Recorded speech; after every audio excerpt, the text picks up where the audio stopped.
After studying this module, you shall be able to know the meaning of the term channels of distribution, understand the channel motivations and channel conflict, learn the various channel arrangements and identify various channel management decisions.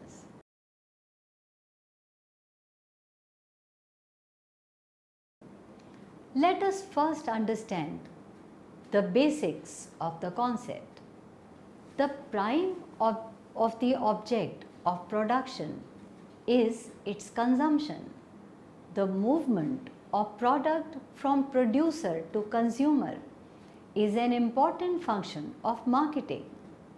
It is the obligation of producer to make goods available at the right place, at the right time, the right price and in the right quantity. The process of making goods available to the consumer needs effective channel of distribution is required. Therefore, the path taken by the goods in its movement is termed as channel of distribution. Distribution channels are the network of organizations including manufacturer, wholesalers and retailers that distribute goods or services to the consumer. A distribution channel is the network of individuals and organizations involved in getting a product or service from the producer to the customer. Distribution channels are also known as marketing channels or marketing distribution channels. An entrepreneur has a number of alternative channels available to him for distribution of his products. These channels vary in number and types of middlemen involved. Some channels are short as they directly link producers with customers, whereas other channels are long and indirectly link the two through one or several middlemen. In short, the distribution channel can be defined as the path through which goods and services or payment for those goods or services travels from the vendor to the consumers. Distribution channel can be as short as a direct transaction from vendor to consumer or may include several interconnected intermediaries along the way, such as the followings: wholesalers, distributors, agents and retailers. The above mentioned are the channels of distribution. A channel of distribution or trade channel is defined as the path or route along which goods move from producers or manufacturers to ultimate consumers or industrial users. In other words, it is a distribution network through which producer puts his products in the market and passes it to actual users. The channel consists of producers, consumers or end users and various middlemen as discussed above: wholesalers, selling agents, retailers, dealers, etc., who intervene between producers and consumers. The distribution policy specifies what channels are involved in the process of distributing goods. Channel management is a complex concept having various issues attached to it. It focuses on what arrangements are to be focused at, what decisions are to be taken, and how to manage various channels. We would now understand the various flows in distribution channels. A channel of distribution consists of three types of flows. Number one, the downward flow. This relates to flow of goods from producers to consumers. It travels from top to the bottom. Upward flow. it is a flow of cash payments for goods and from consumers to producers. It travels from bottom to the top. 3. Downward and upward simultaneously, which is downward and upward flow. Marketing information flows in both downward and upward direction, and flow of information in the form of feedback on wants, suggestions, complaints, etc. from consumers to producers.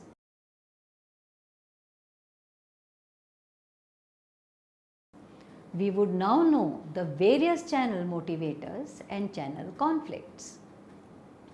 Let us understand these concepts one by one. Channel motivation. Based on the carrot and stick approach of Douglas McGregor, the intermediaries should be motivated by using both positive actions and negative actions, which means rewards or punishments. Therefore, such as rewards being offering higher margins to the intermediary, planning special deals for the intermediaries, giving premium and allowances for advertising or display, ensuring better profit margins to the intermediaries, contemplating longer credit periods to make payments terms easy, and additional incentive for increasing the market share. However, based on the carrot and stick approach, the stick or the punishments could include number 1, threatening to cut back on margins, 2, holding back delivery of product, and lastly, severing of relationships forever. We should now understand the meaning of a channel conflict. A channel conflict is a situation where a producer or supplier bypasses the normal channel of distribution and sells directly to the end user. For example, if a vendor sells over the internet when there is already a physical distribution network, will surely result in a channel conflict. Channel conflict can also occur when there has been overproduction. This results in surplus of products, newer versions of products, changes in trends, insolvency of wholesalers and retailers, and the distribution of damaged goods also affect channel conflict or result in channel conflict. Manufacturers today sell their products through a broad array of channels. Since most manufacturers sell through several channels simultaneously, channels sometimes find themselves competing with each other to reach the same set of customers. When this happens, channel conflict is virtually guaranteed. In turn, such conflict almost invariably finds its way back to the manufacturer.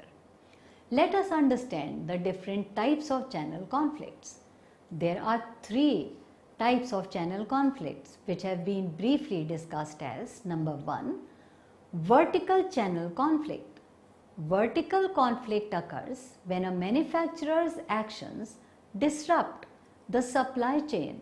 For example, a manufacturer who normally distributes its products through retail would cause a vertical channel conflict if they start doing direct mail and advertising directly to consumers. 2. Horizontal channel conflict. Horizontal conflict occurs among firms at the same level of channel. For example, if 2 Haldiram franchisees open 2 restaurants across the street from each other, would be in a horizontal conflict with one another. 3. Multi-level or multi-channel conflict. Multi-channel conflict exists when the manufacturer has established 2 or more channels that sell to the same market. Here the example of Levi's can be taken, who agreed to distribute the jeans through Sears and JCPenney in addition to its normal store channel. In this event, the specialty stores complained and they were justified. We will now understand the different causes of channel conflicts. Channel conflicts come in many forms. Some are mild, some are actually positive for the manufacturer, forcing out of date uneconomic players to adapt or decline. Other conflicts, such high risk conflicts, generally occur when one channel targets customer segments already served by an existing channel. This leads to such a deterioration of channel economies that the threatened channel either retaliates against the manufacturer or simply stops selling its products. The result is disastrous, in which the manufacturer suffers. Conflict is an inherent behavioral dimension in all social systems, including the marketing channel. In any social system, when a conflict occurs, an atmosphere of frustration prevails. When this frustration is not resolved, a stage of conflict may continue. In distribution channel, the same is also applicable. Here, the conflicts may be salesman versus distributor, distributor versus wholesaler, wholesaler versus retailer, and so on. Sometimes, in big organizations, the conflict may arise between manufacturers versus vendors, sales department versus production department, etc. We should now also understand what possibly could be the reasons for channel conflicts.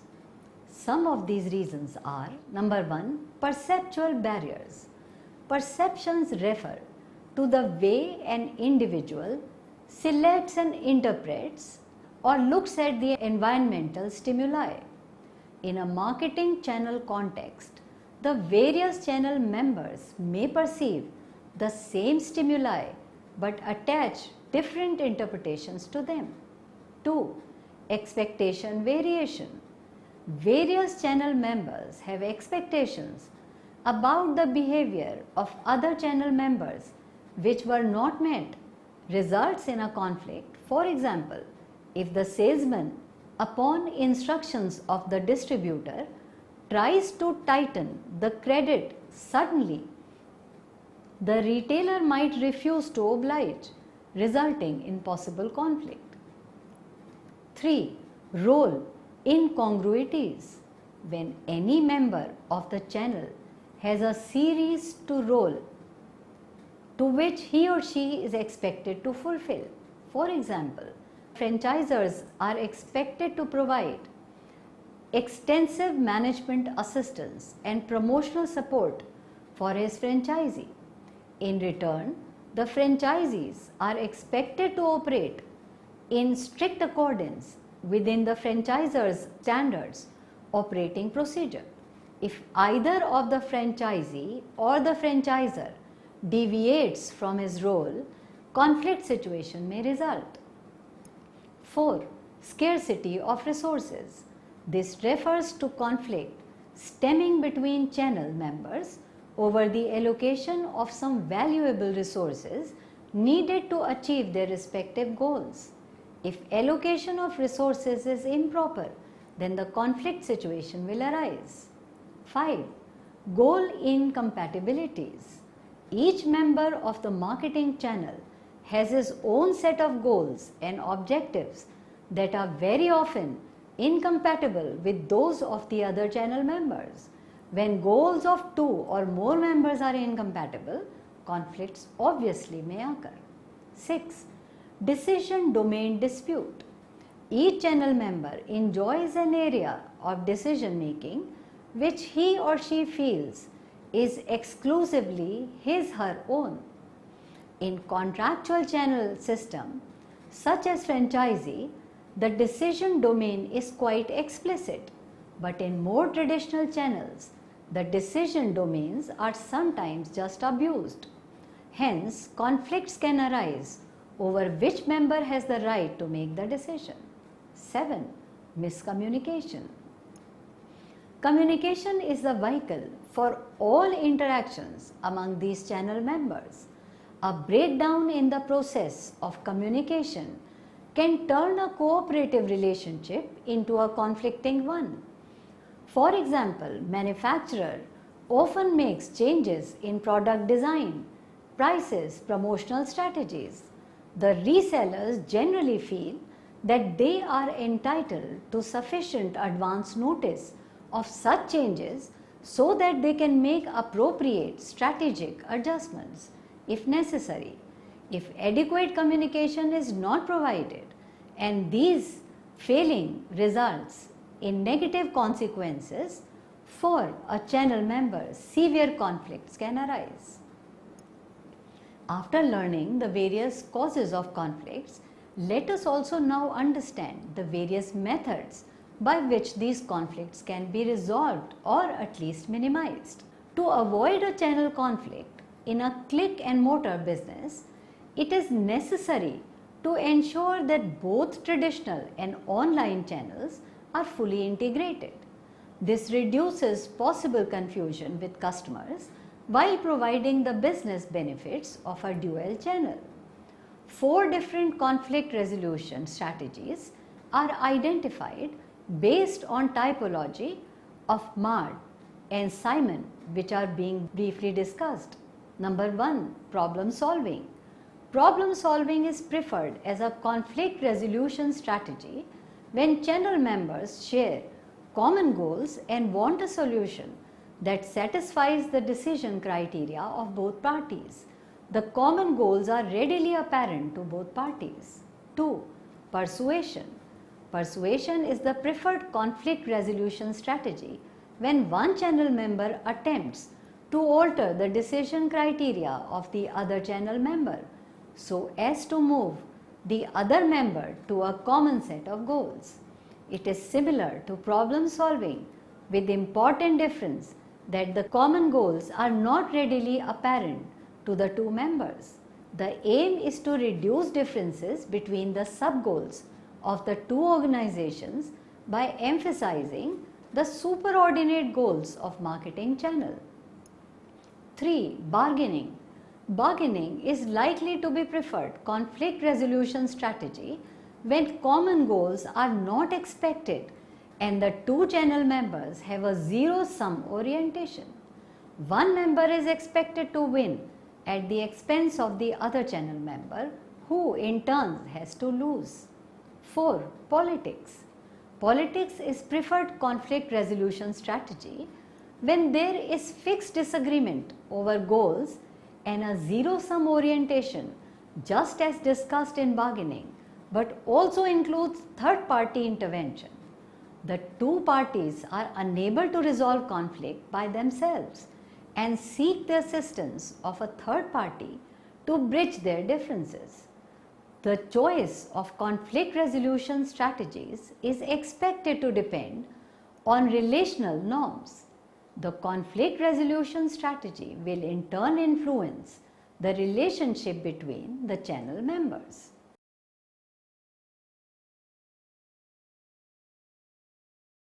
Let us learn the concept of channel management decisions. Once a decision on channel is made, it is significant to manage the channel. Channel management decisions can be of various types. Number 1. Selecting channel members.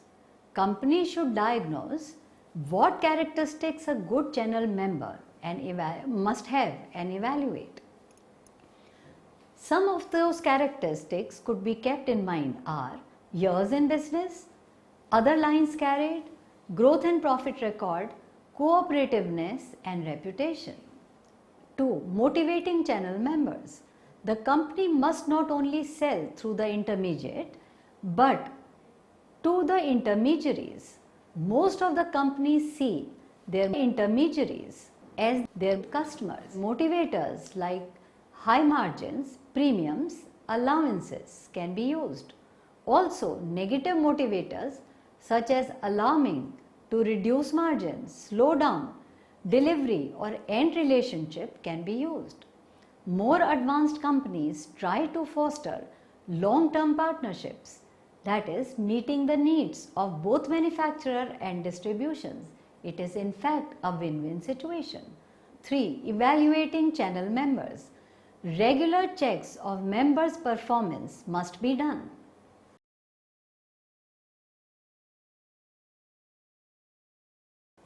Let us recapitulate what we have learned so far in this module. It is significant that companies should decide on distribution channels after deep analysis of various factors. A channel of distribution consists of three types of flows, namely the upward flow, the downward flow, and simultaneously the upward and downward flow. A channel conflict is a situation where a producer or supplier bypasses the normal channel of distribution and sells directly to the end user. For example, if a vendor sells over the internet, when there is already a physical distribution network, it will surely result in a conflicting situation. Decisions regarding channels are analyzing customers' needs, setting channel objectives, identifying alternatives, evaluating alternatives, designing international distribution channels. After finalizing channel, it is equally significant to manage channels. Managing channels means selecting channel members, motivating channel members, and evaluating channel members.